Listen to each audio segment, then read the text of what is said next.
Kim Wentz. I'm working as the medical director for Medicaid. Before that, I was a clinical epidemiologist at Children's Hospital in Seattle and a pediatrician with Medicaid populations for 25 years. So, but relatively new to the state. And I wanted to make a couple of acknowledgments. Dee Weston is the pharmacy policy analyst for Medicaid and has been there a lot longer than me. So she actually did some of the work on the timeline of coverage changes for me. And Jeff McWilliams is the medical director for KEPRO.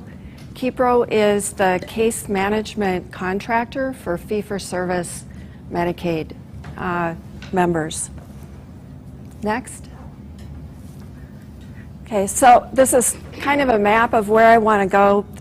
Some of the things I mentioned may not seem obviously related, so bear with me. It all comes around.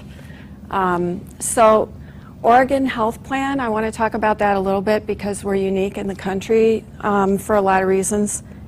I want to talk about the policy context that we faced along the way in making coverage decisions, give you the timeline of how coverage has changed over the last couple years, talk about our case management protocol, which I'm really proud of, and what fee-for-service and CCOs have experienced so far and the kind of outcomes we've been seeing with treatment, what we've learned and what we still need to learn.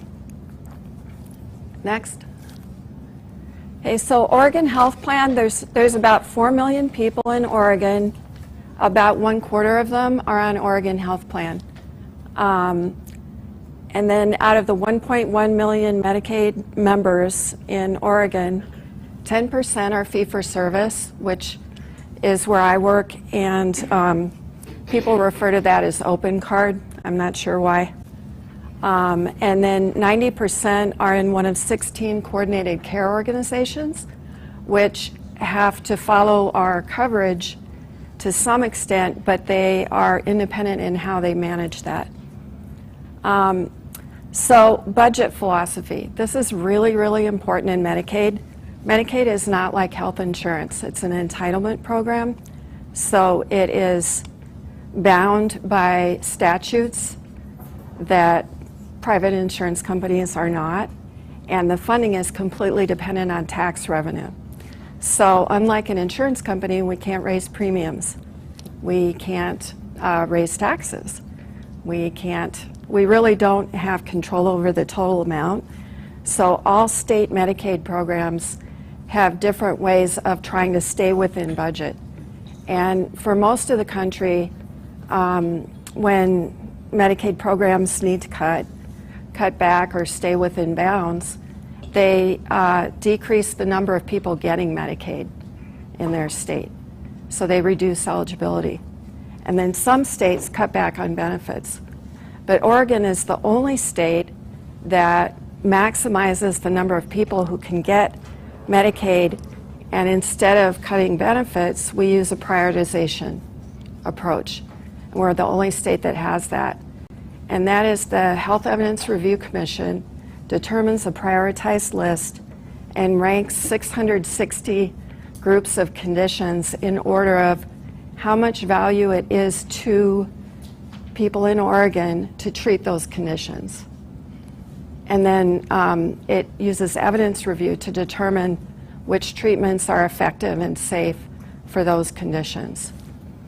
And that's kind of the general philosophy. Okay, so both fee-for-service and CCOs have to base their medical and surgical benefits on the prioritized list. For fee-for-service, we base our pharmacy benefits coverage on the recommendations of the Pharmacy and Therapeutics Committee. And that committee is appointed by the director. Each person, they're volunteer, they serve for 3 years. And they include diverse backgrounds. The CCOs base their individual pharmacy coverage on their own P&T committees' recommendations.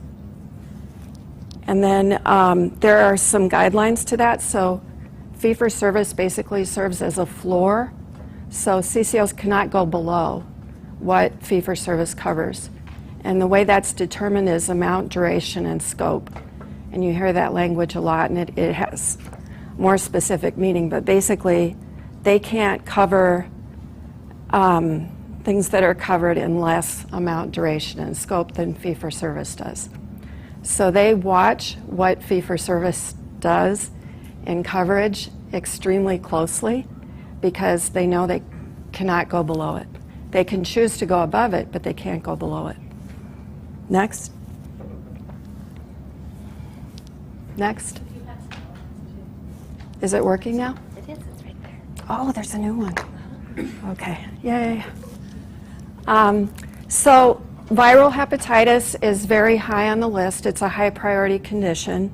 It's on line 203. So right now there's 660 lines, and the legislature gives sort of a pie, and the pie fits down to line 475 right now. So, for instance, if we lost money, the line would move up unless things would be covered.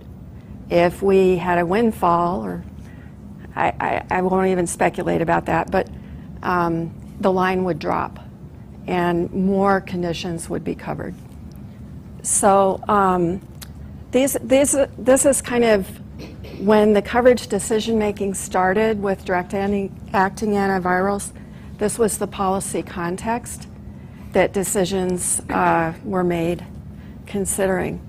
So the high priority disease, it's a slowly progressive disease in general, over 20 to 40 years.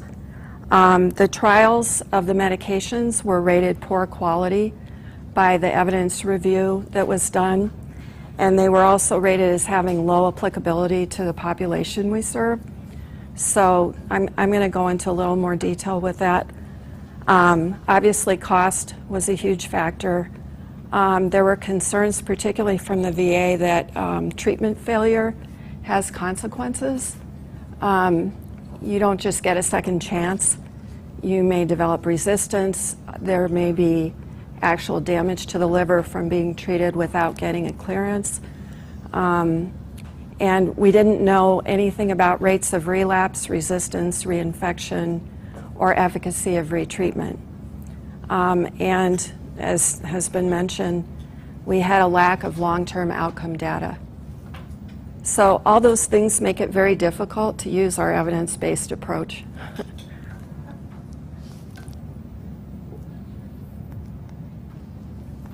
Well, it worked a minute ago. All right. So these are, I'm just going to highlight these. I don't want to go into detail, but these are just some of the reasons why the clinical trials were rated as poor quality. There was conflict of interest because basically the American Association for the Study of Liver Diseases and a lot of the study designers were on the payroll of pharma. Some studies had no controls, no blinding or inappropriate controls. They were all very small, and so the confidence intervals for the rate of clearance was wide, meaning we weren't sure exactly where it would be. None reported 24 weeks post-treatment, so we didn't know. There's some evidence that there is not a large, but there is a significant rate of people who between 12 weeks and 24 weeks after treatment will relapse. But due to the expedited review process, the FDA gave a pass to not report 24-week data, so we don't have that. They kind of cherry-picked the patients. They excluded pulmonary, cardiac, psychiatric, and renal comorbidity. They excluded decompensated cirrhosis, co-infection with hepatitis B or HIV, alcohol use, substance abuse, and cancer. That's simply not true. That's not true. Okay. You know, we can discuss that offline, but I'd like to get through this. This is the results of our drug review, the evidence review that Both the P&T did and the Health Evidence Review Commission.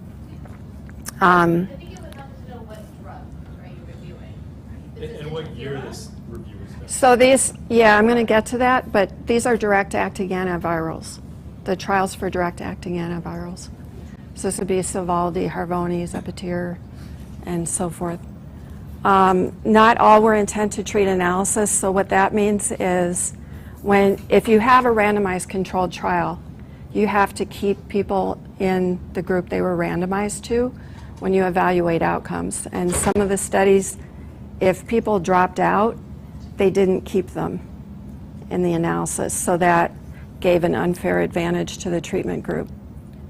And they did not do head-to-head trials, so the studies of different drugs could not be compared to each other. So we couldn't say this drug is more effective or that drug's less effective. So this is Senator Wyden and Senator Grassley did an extensive investigation into the pricing for Sovaldi, and this may be Harvoni also. And their findings were that basically there was one primary goal, which was to maximize revenue.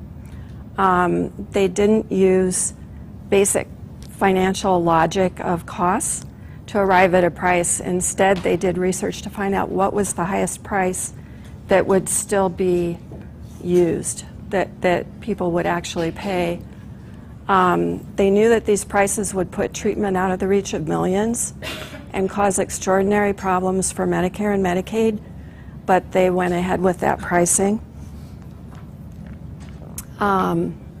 These are some other findings of the Wyden-Grassley report, but the key for us was that they underestimated the degree of access restrictions that would result from this pricing, and then when they found that out, they still refused to lower the net price.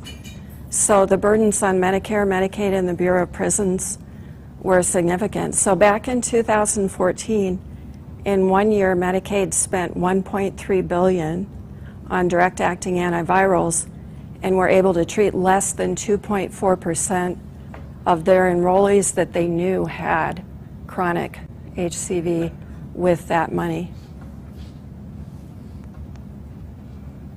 So the timeline starts around January of 2014 when the P&T committee considered Sovaldi.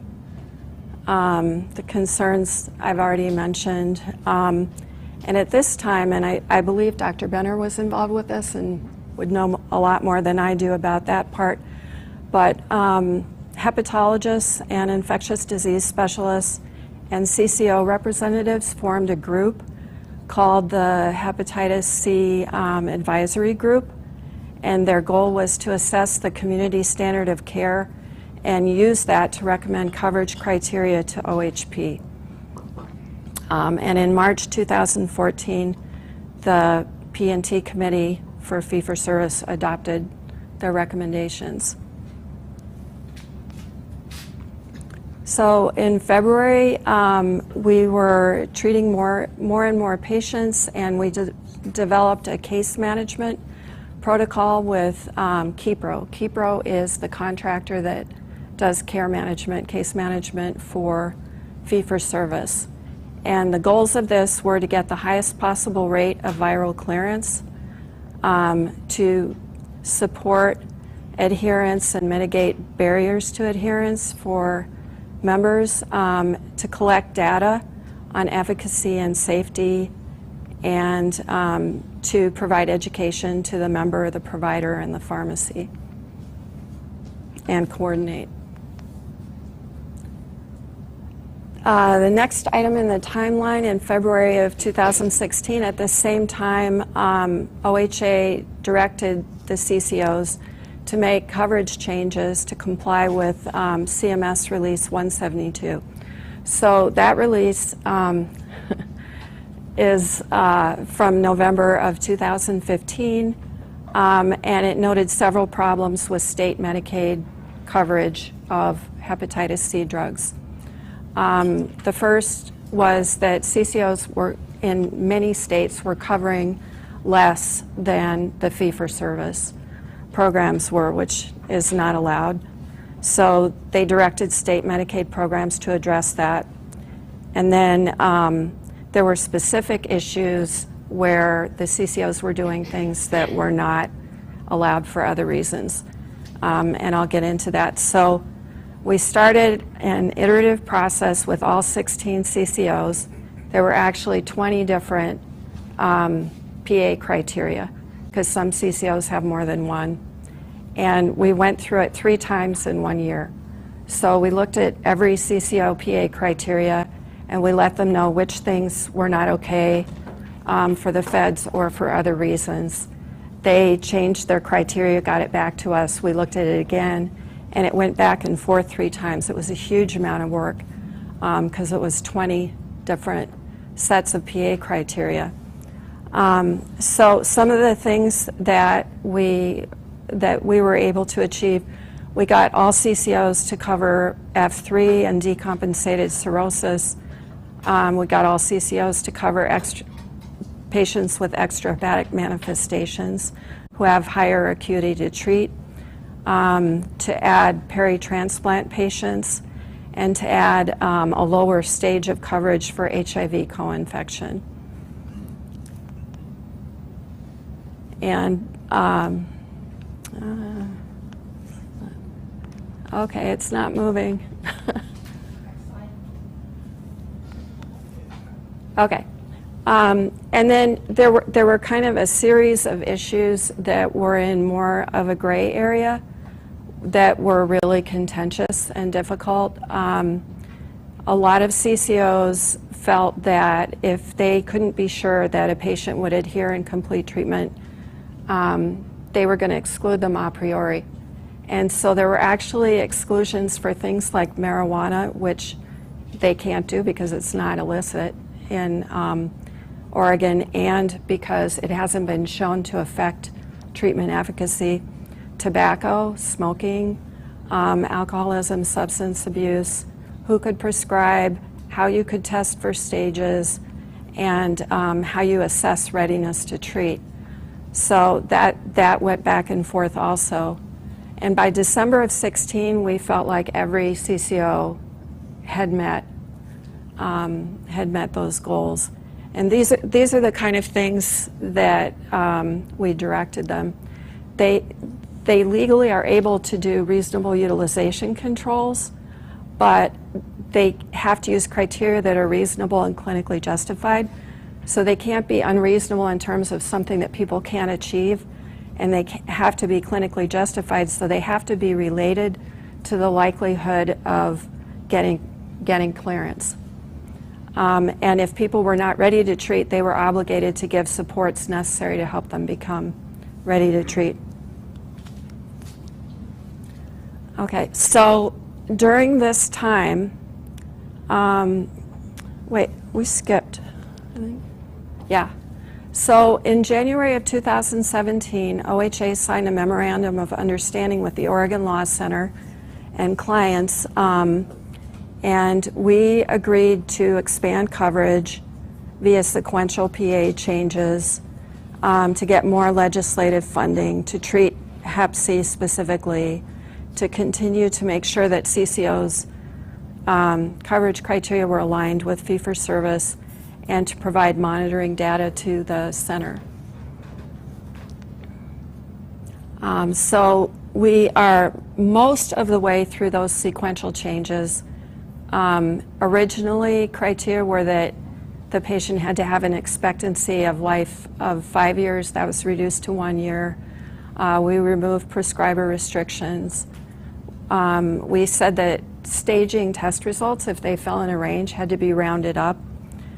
And as of January 1st, 2018, all F2 will be covered. And as of January 1st, 18, all stages of HIV co-infection will be covered. So that's big.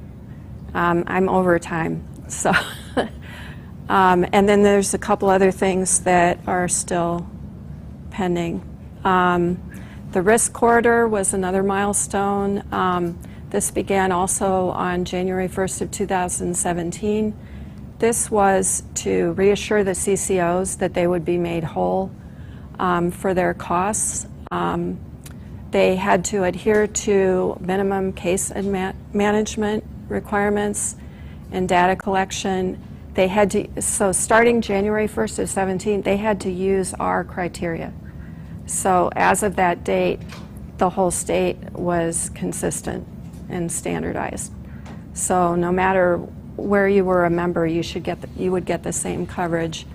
They had to cover all of our preferred drugs, and they could cover additional if they didn't violate a statewide supplemental rebate.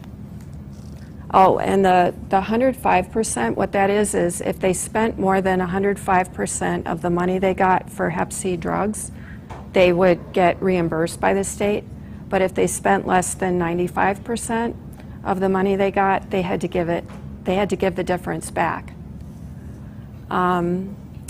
These are more details about the case management. I'm not going to go into that in the interest of time. It's not working again. Okay. All right, so I'd like to go into a little bit of what we know of our experience. For fee-for-service, we found excellent compliance. We've treated 43 patients since February of 2016. We found excellent compliance. Many patients didn't miss a pill, and the most that any missed was, I think, 2. We had excellent clearance rates at 12 weeks, but we don't have any 24 weeks. There was excellent tolerability. We did not have one patient who stopped due to adverse effects. But we found there was a huge value to our case management. And what that was is, in many patients, we prevented a gap in the medication supply. So there were many times that either insurance or pharmacy or provider or something fell through so that at the time of refill, there would have been a gap.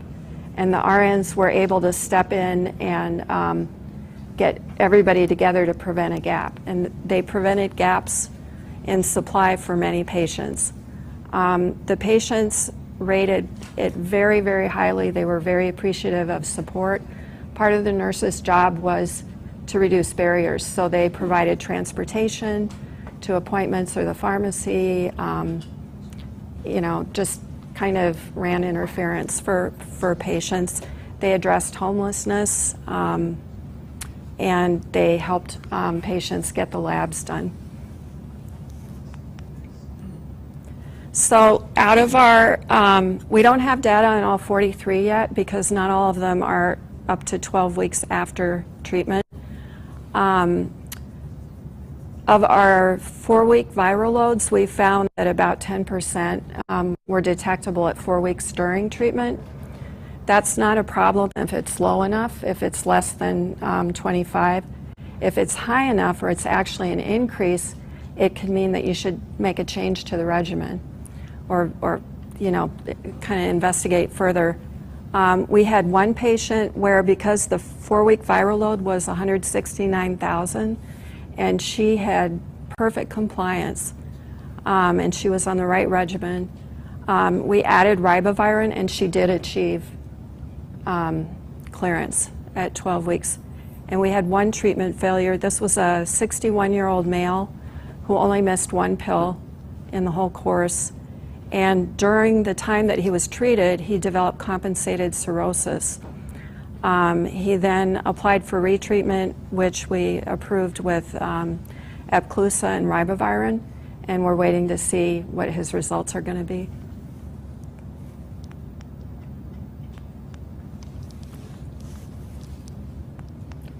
Next. How many patients does this represent?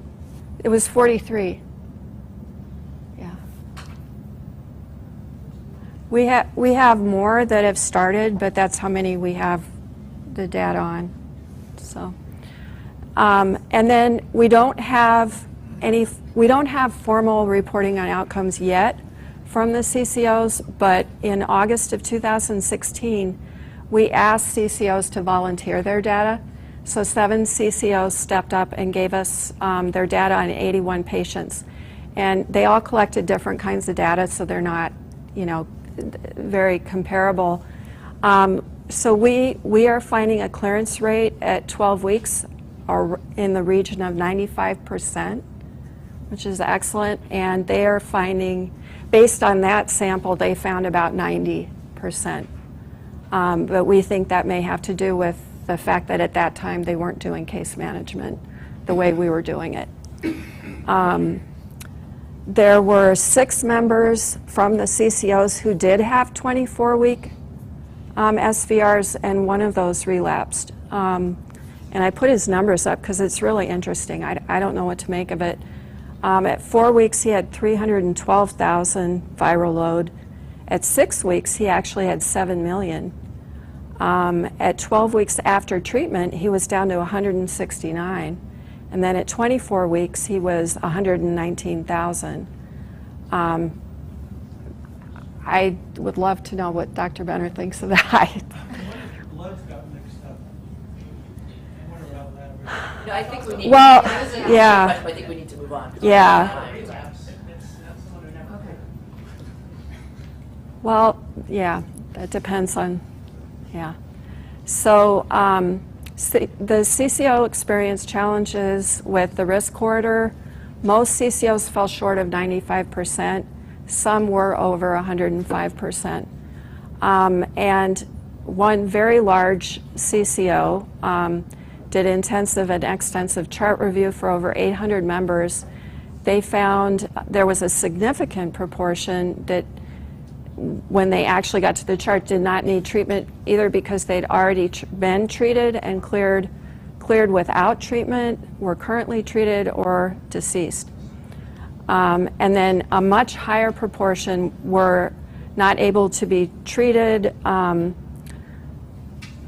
either because of low stage F0 or F1, or they couldn't locate them, or there was some reason they couldn't take the medicine, or kind of a variety of reasons. So basically what we learned, a Medicaid population can get a very high rate of clearance at 12 weeks with case management. In our experience, the 4-week and 24-week appear to be important. Challenges are, of course, the cost, case finding, and lack of evidence for long-term outcomes. And these are the things we need. We need evidence about relapse, resistance, reinfection, and efficacy of retreatment. We just approved 2 agents, Vosevi and Mavira, for retreatment. Evidence regarding long-term outcomes, evidence regarding long-term safety. We know short-term safety in our experience has been good. Although I think it zoomed past my hepatitis B slide, but that was in the timeline, and that was a big surprise because it was a group that had not been studied, and then there were, I think, 24 cases reported where their hepatitis B was reactivated, and some led to death or liver failure. And so we added screening criteria. We still cover if you have hepatitis B, but there has to be monitoring and screening. What we're going to do with persons who inject drugs, and we really, really need more screening and case finding.